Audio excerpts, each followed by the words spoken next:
Good morning, good afternoon, good evening, wherever you may be. This is Sid Norris from Elliott Wave Plus, and this is the January 25 of 22 edition of our quarterly premium plan webinar, where I go over as many aspects as I can in about an hour of our premium plan here at Elliott Wave Plus.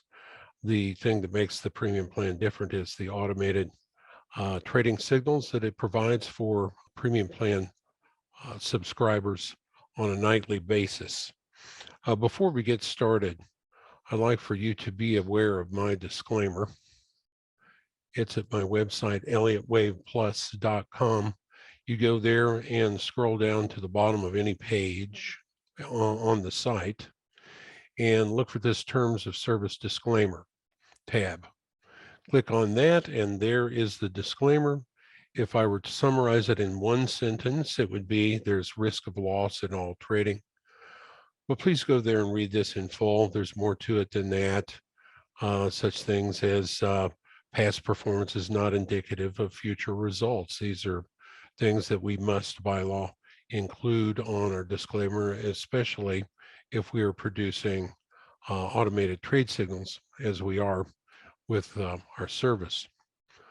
There's a couple things this week. The very first thing is, I'll just give you a quick overview of the plans at Elliott Wave Plus, so you kind of know what's included with each level of service. This will just take about 2 minutes. So in the subscriptions tab, we have daily trend reports, okay? So I'm going to log in at, well, I am logged in at my site here. I'm going to do it again in a separate window so I can bring over how you would get to these different levels of service.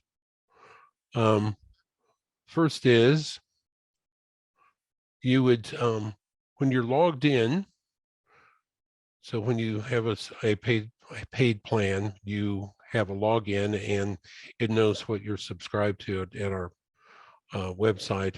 And so a number of these tabs appear depending on your subscription level. And so if you are on the cheapest plan, the daily trend reports plan, you can go see your paid materials every night. And we do post Monday through Friday on this. A daily trend report. This is only $25 a month. And the daily trend report does give you crypto charts. And this, I'm showing you exactly how you would look at them as a subscriber, which includes some algo charts that show you some signals. So this is Bitcoin, and it shows that there's been several sell signals recently. The big green blocks are winning trades. There was a massive winner on the upside before it peaked, and it's generally been getting winners going to the downside as well. And also on my Elliott Wave count and associated Fibonacci price targets for Bitcoin on a daily chart and on a weekly chart. Also additional signals on Ethereum. It's on a big winner right now on a short. Litecoin is on a big winner right now. It's on a short. And I've started tracking this micro Bitcoin futures contract with the algo. Look how many big winners there have been on the way down here recently. Now the red blocks are losing trades, and you'll see on some of those on virtually every one of the algo screens as well. There's a few losers that come along with the winners.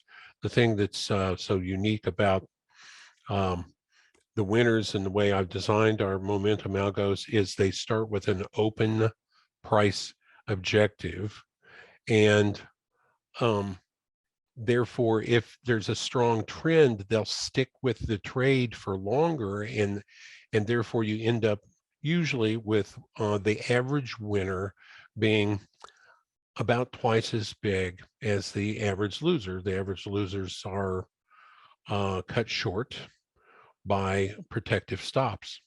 We always use protective stops in the algo. And then there's some nice big winners on Ripple on the way down. So those were the crypto charts. All right.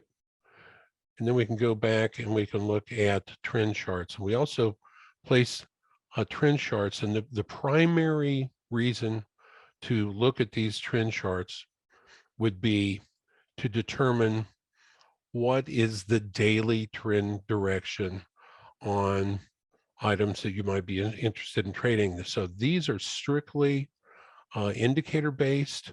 I put together the best daily trend chart template that I can and apply those to about, I don't know, 24 items: crude oil, Dow Jones Industrial Average, Euro, GDX, gold, et cetera, et cetera. The banking ETF, KBE, the NASDAQ, Russell. There's no Elliott Wave and there's no Hurst cycles on any of those charts.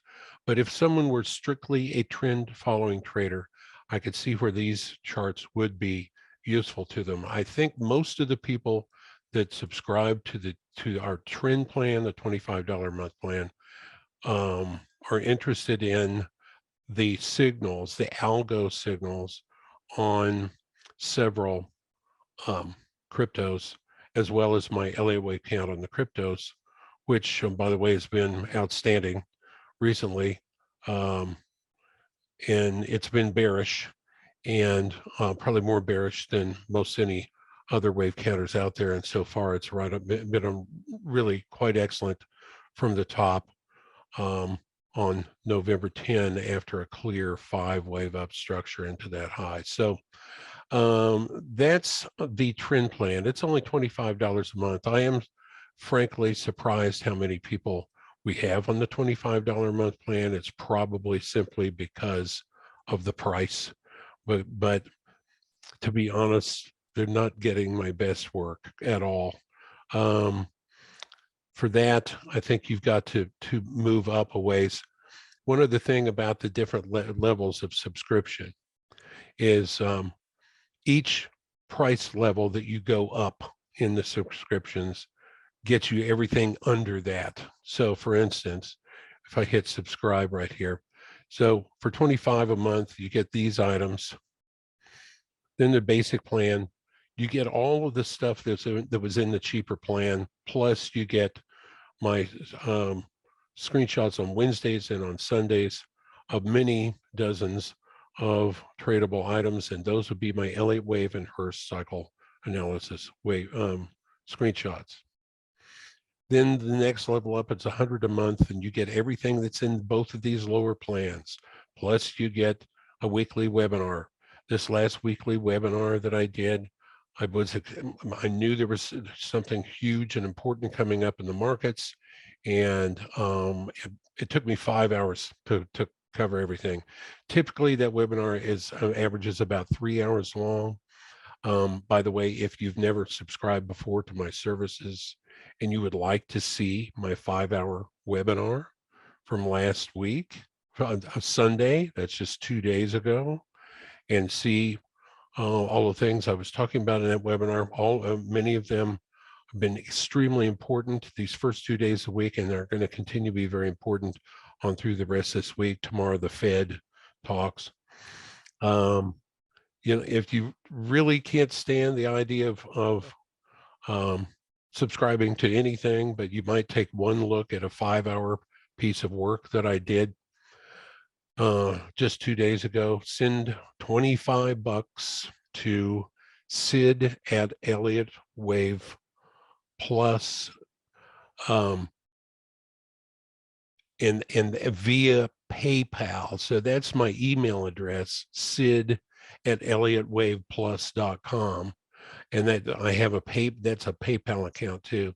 And if you do send 25 bucks, I'll send you a link to the recording I just did 2 days ago, and you'll see what I think short, intermediate, and long term on everything. And that's if you really want to check out the way I work very, very carefully. This would be a good time to do it. That's for folks that have never subscribed or are currently not paying subscribers. I'll just say that. And then the next level up, the $200 a month, is everything, including the weekly webinar, including all the screenshots on Wednesdays and Sundays, including the daily trend charts and crypto charts, but it also includes nightly algo trade signals, and that's what primarily sets the premium plan apart, and that's what I'm here to show you primarily. But very quickly, if you were a basic plan subscriber and you wanted to look at the screenshots, you just go to screenshots up here. And there's my latest edition. These were the ones done on Sunday. And they're broken down by bonds, commodities, cryptos, currencies, individual stocks, sectors, stock indices around the globe, so on and so forth. So for instance, on individual stocks, if you wanted to look and see what I was thinking of Amazon on daily chart, you can see that I was projecting that we would get this plunge. This is 2 days ago, and it has continued to move further down, and looking for a completed 5-wave structure to the downside into an 18-month cycle trough, a very important and major low, and then that would be the end of a 4th wave. There's so many people right now that are predicting that this was the absolute tippy top of the market recently, and it's as high as it's going to go.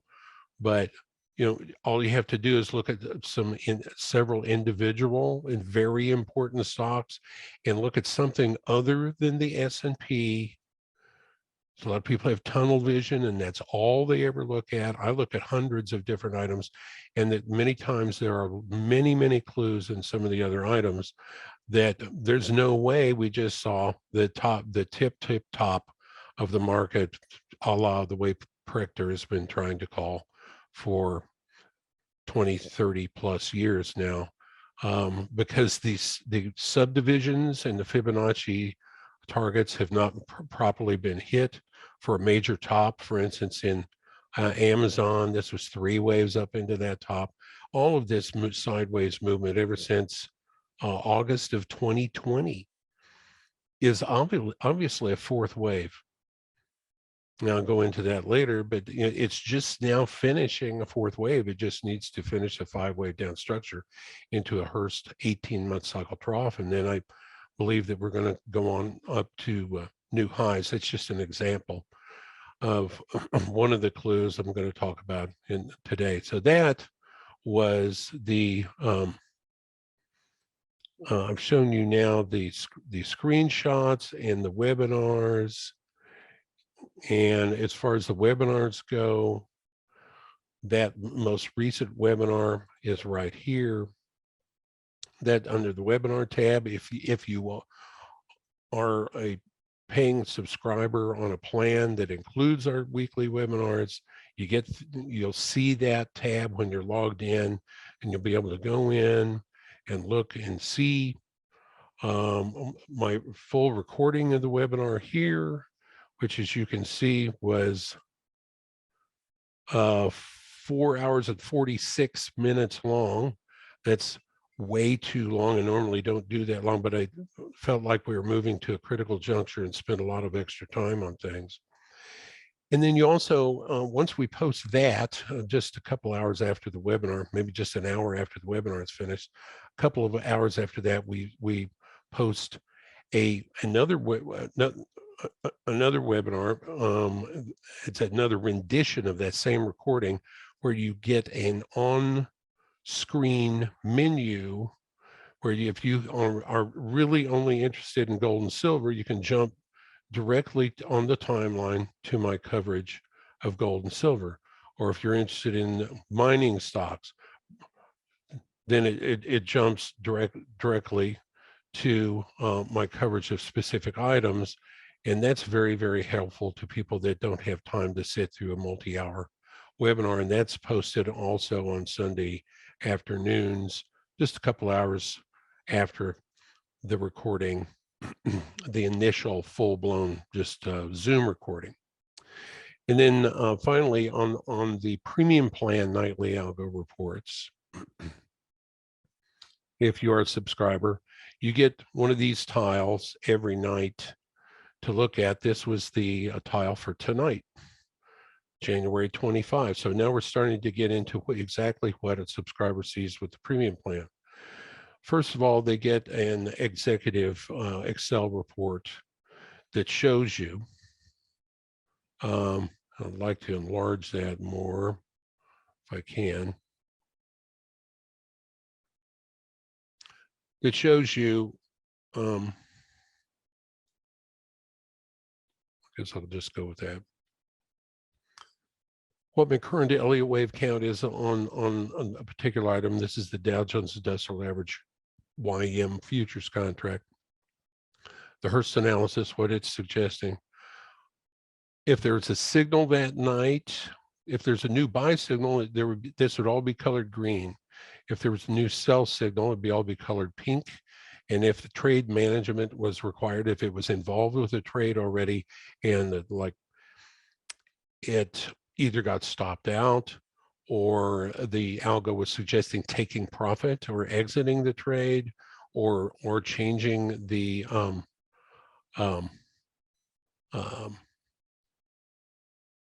trailing stop, that this would be colored yellow, and you would have those instructions there. So as we look down through, I'll show you exactly what's covered.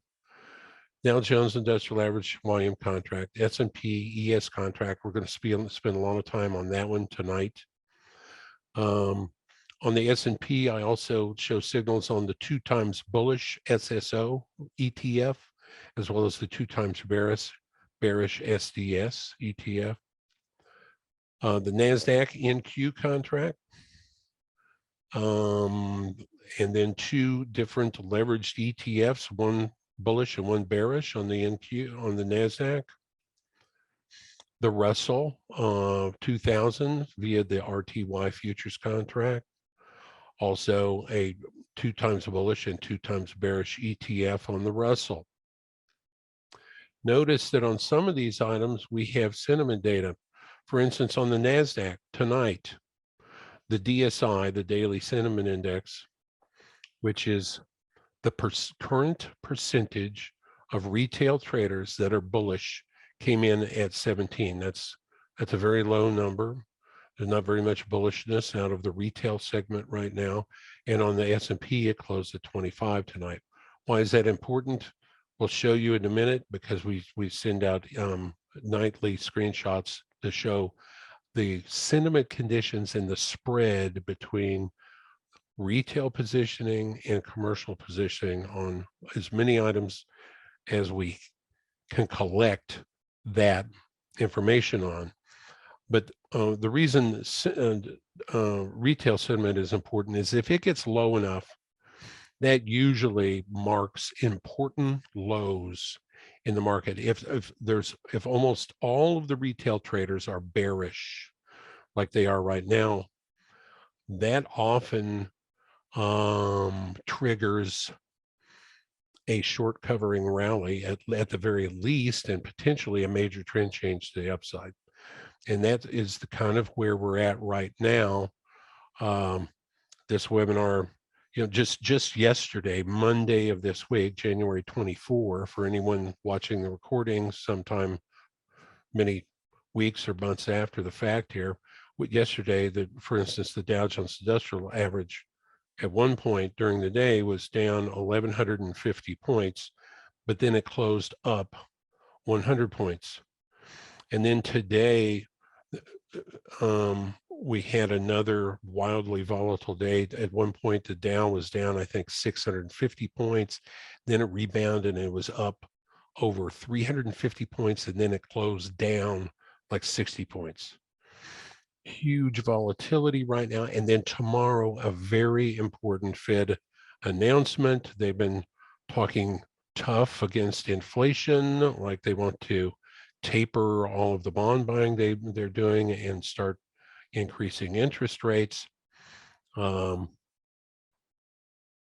overnight lending rate, although they've only committed to some fairly small increases on that, but still, many times in history when that has started was kind of the beginning of the end on the bull market. But we don't look exclusively at the market in one and only one way. Our primary methods of analysis are, at least for premium plan members, based on momentum, number one, but also Elliott Wave and its associated Fibonacci price targets. And for that, we look very carefully at the internal wave structures, but we also integrate Hurst Cycle analysis in, which is coming into play big time right now. And we'll cover that as we move through the webinar. And then we all, so the Russell ETFs, we also, energy sector ETF, XLE.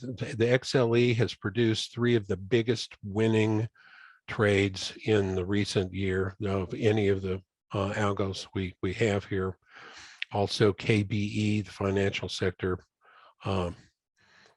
ETF, GDX, the gold miners ETF. These are all the items in the premium plan. So we produce nightly trade signals on these German DAX, EEM, emerging markets, bonds. We happen to use the ZB contract, a 30-year on bonds, but an equivalent, an ETF equivalent would be TLT. Crude oil, gold, silver, the US dollar index, the Canadian dollar, the euro, the Australian dollar. So those are the items that we send all the signals out. We believe that that covers a really wide swath of the most popular traded items out there. No, we don't currently have any algo signals on individual stocks. Katum, thank you for that question. I suppose if I knew I was going to gain hundreds of subscribers or something, I would certainly look at that.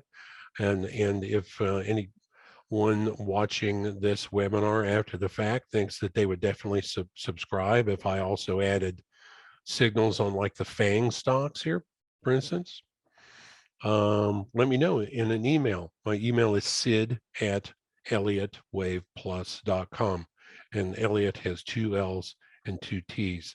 I'm interested in what my paying subscribers are interested in, you know, what they want. If there's enough of demand for it, I'll try to add it. So that is how you get to the nightly summary report, but also now we can talk about the individual screenshots you get on all those items I just showed you. So the S&P is always popular to look at. Let's look real quick at tonight's screenshot on the S&P that went out to premium plan subscribers just a minute ago. And you can see that the algo, remember the big green blocks are winning trades. The red blocks are losing trades. There's a few back here, but you notice the red blocks have been fairly small because they are limited in size by a stop. But the green blocks are on average quite a bit larger, and certainly on this one, this most recent one, hugely larger. And what that does is when you get a strong trend, it will stick with it until it sees a loss of momentum. Well, yesterday, in just one day, that big down and up day that was on Monday, just yesterday, it recommended exiting that trade, and it exited in profit, a huge profit, and we'll talk about that in a minute. And then the other, and we're going to talk about the nuts and bolts of this algo here tonight. And then the other chart on the S&P, a very important chart that you get, is a sentiment conditions chart. And you can see that the daily sentiment index has gotten down to around 25 here. That is by far the lowest going back on this chart. And I'll have to get to some live charts in order to talk about, you know, the levels that it's testing right now. And so it's important to be aware of where, I think, especially in the stock market, where retail traders are positioned. Because when they are most fearful is when, and I guess what I'm saying is, at major turns, they are often all on the wrong side of the boat. Going back in history, it's so common. And so that's why we track it. And then commercials are particularly important on things like commodities. They're much more important on commodities. So we'll look at gold sentiment here, and we'll see that commercials as a percent of open interest are heavily long on gold right at the moment. And the commercials, in comparison with their most bullish and most bearish positioning over the last 6 months, are generally getting more bullish. They're not extremely bullish yet, as they were right here. When you get both of these indicators together showing bullishness, many times that is a tradable low, and just like it was right back here in, it looks like around late September. Also, DSI was at 10 on that. That was a really good spot to get long gold. And gold made a move up from about 17 and a quarter all the way back up to about 1875 in a matter of about 6 weeks. And the sentiment conditions confirmed that was very likely a high confidence spot to get long. So we offer a sentiment charts on virtually every item where sentiment information is available. And that's mainly on futures contracts, not always on ETFs. So the sentiment, the futures contracts are extremely important in providing to us the sentiment information. So that is a very quick overview of all the different levels, how much they cost, and what you get at each level. So now that we've got all that done, I would like to move to live charts. And for that, we'll put these away and go to this live chart of the S&P. So I've talked about this in previous webinars, and so I don't want to go over the same thing I've gone over many times before in webinars, but we have added some tweaks to the nightly screenshots that premium plan members get. And by that, remember, there's 2 screenshots you get per futures contract. One on the S&P is on the ES futures contract. We call it our AMA algo. And then you also get the sentiment screenshot. Okay. So the thing that's different about these live charts is you can see this little green light up here. It is actually streaming right now.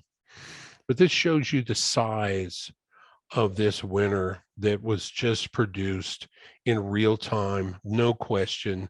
It was produced in real time for premium plan subscribers. This signal went out the night, the early evening of January 14. It said at the open on the next day, which was Monday, January 17, get short at market at the open. And then it set an initial stop, fixed stop. It never did trail the stop. And it really got some downside momentum, but as soon as it saw relatively definitive information that there was a loss of downside momentum, then this moving average here, a 3-period moving average of an indicator, a custom indicator I call the walterbressert. It is a triple smooth RSI.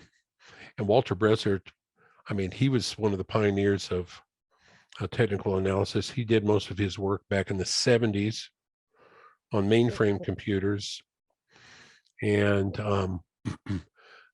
but I find that that indicator, when combined with Perry Kaufman's AMA, or adaptive moving average, when I combine those two and look for them to agree before I will take a signal, but only look for one of them to suggest exiting to exit, and therefore it's designed to see confirmation before it gets of, I would say, confirmation of momentum before it takes the signal.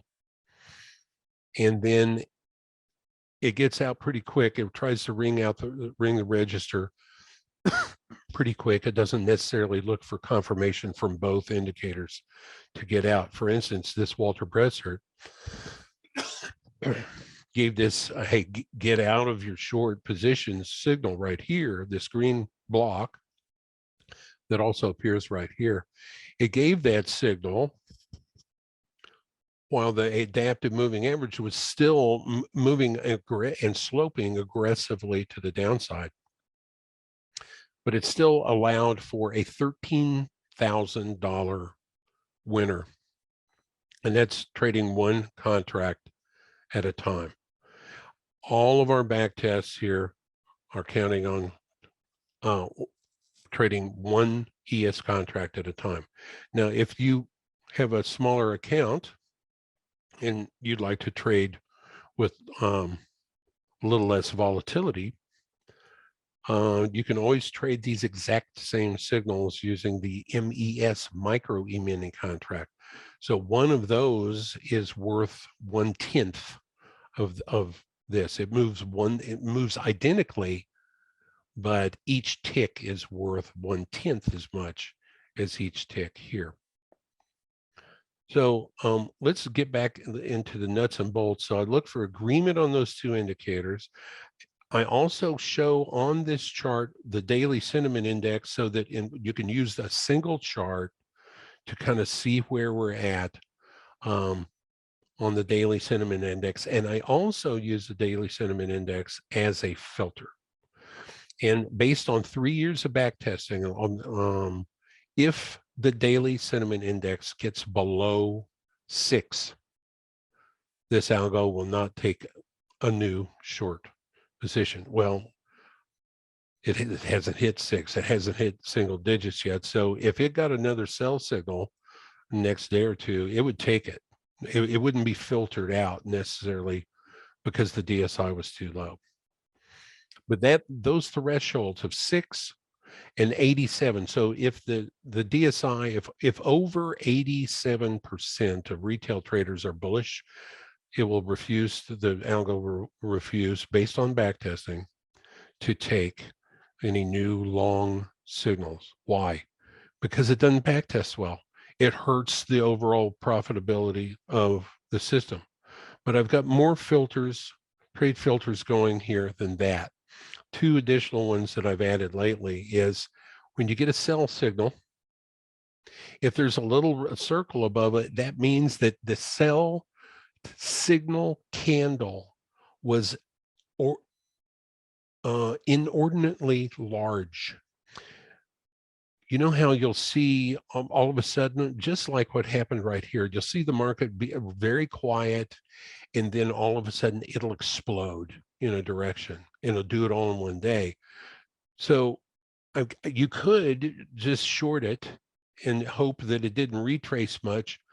But what I've done is I've programmed a way for it to determine if the candle was inordinately long, and if so, how much of a pullback to wait for before taking the short. And in this particular case right here, it never took a short because it didn't retrace enough. It looks for, on short entries, it looks for a retrace of 76 S&P points the very next day, or it won't take the short. Now, why would it be that picky about taking shorts on a 3-year back test? Well, the reason is because over the last 3 years, when you do get a long downside candle, the next day is very often a big retrace day. Just look at what just happened here. You're seeing when you see a really long candle, often you see an explosion of volatility, and so I created a way through back testing to keep it from jumping short the very next at the open of the next day, just to get stopped out. But on long signals, based on 3 years of back testing, if you got a long buy signal, it only looks for a 3 S&P point pullback in order to get in long. And that is also based on back testing. And that's why it was able to catch this move. It didn't wait for a big pullback to get in. If it had, it never would have made that big winner. Look at this short signal, huge down day. It looked for a huge retrace, which it got the next day. It shorted it, and then it made a bunch of money, $4,000, so on and so forth. But the interesting thing about this most recent sell candle from the S&P, the one on Jan 14, is it was not an overly long candle, but it broke lower. It broke lower out of this consolidation, and so the algo said short it and just do it now, and that really turned out great.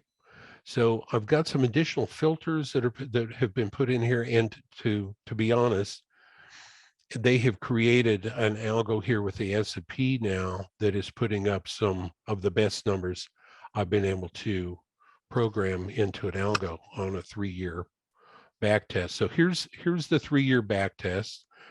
This was from January 1. Let me show you that. This back test, by the way, it figures in commissions, $6 round turn per contract, which is probably about average. And the back test is from January 1 of 2019 through December 31 of 2021. So it's an exact 3-year back test through the end of the most recent quarter.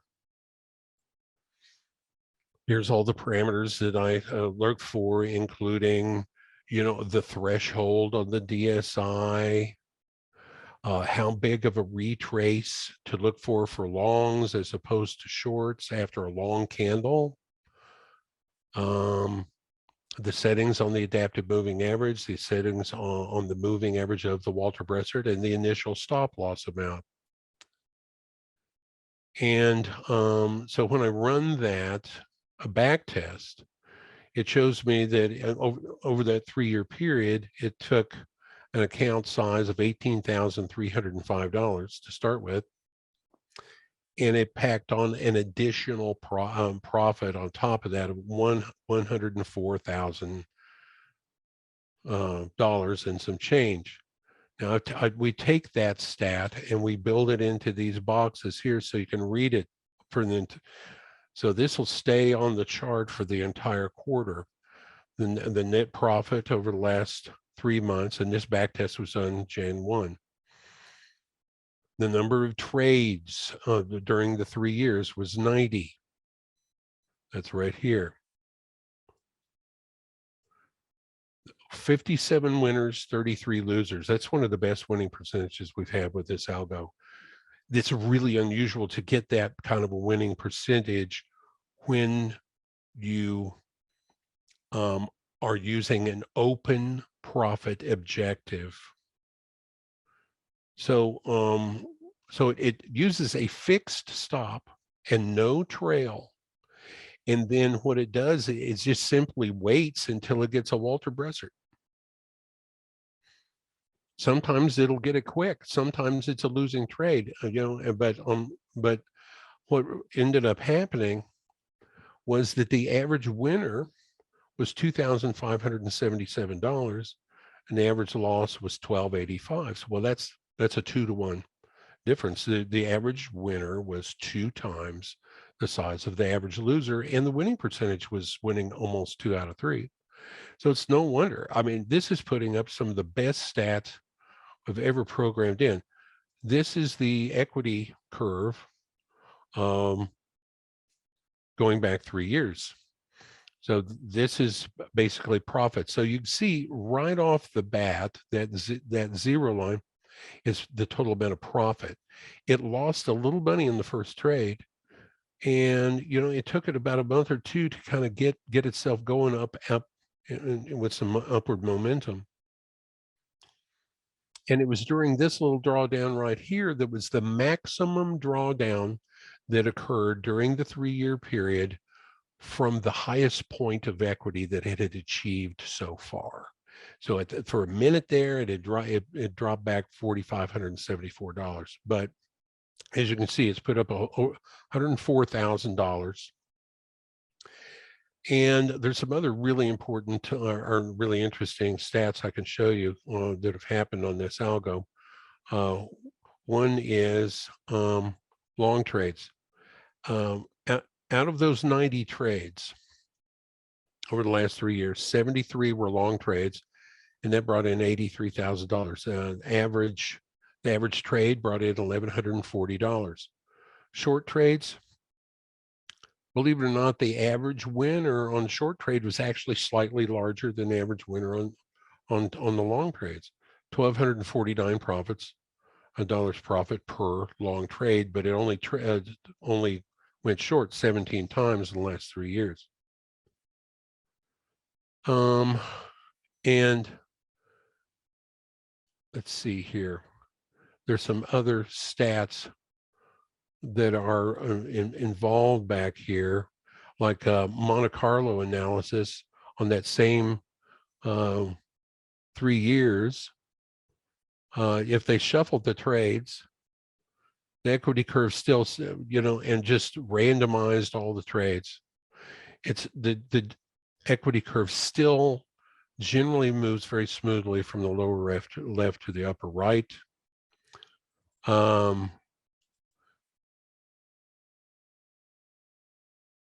Only once in 100 years would this algo, based on probabilities, would have been drawn down at any point during the 3-year period, $12,000. That's interesting. And it, all I can tell you is there's a number of ways to run stats on this, and all of them work very well. There is one other back test I would like to run for you. That is, I want to change this data to where it includes all of the data so far in January. Now I'm going to run so now I've changed the end date from 12/31 of 2021 to today. And I'm going to run it again. And you can see the algo through year end had brought in 104,000, and now it's brought in 113,930. It's brought in an additional $10,000 right here during January. And the amazing thing is about that is that when you there's the equity curve. Here's what's happened during January. It's pushed it from 104,000 to 114,000. Yeah, but if you look at the trades and you look at them by month, there's only been 3 trades this month, a monthly history, not a chart report. My month. Yeah, January. No, hang on.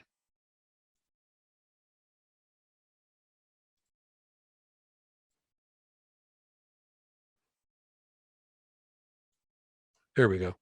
There's only been 3 trades during January, one on the 4th, one on the 8th, and one on the 18th. 2 of them were losers. But the profitable one was huge. And we just got through seeing one of the biggest profitable trades that we've seen in quite some period of time on this algo. So I want to make sure that I didn't change any settings as I save it back.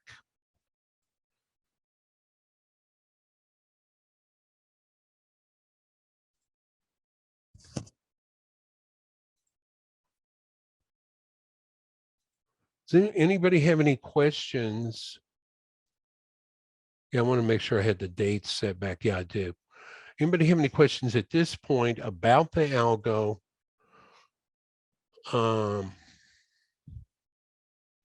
How it works, how to utilize it, anything about the algo here.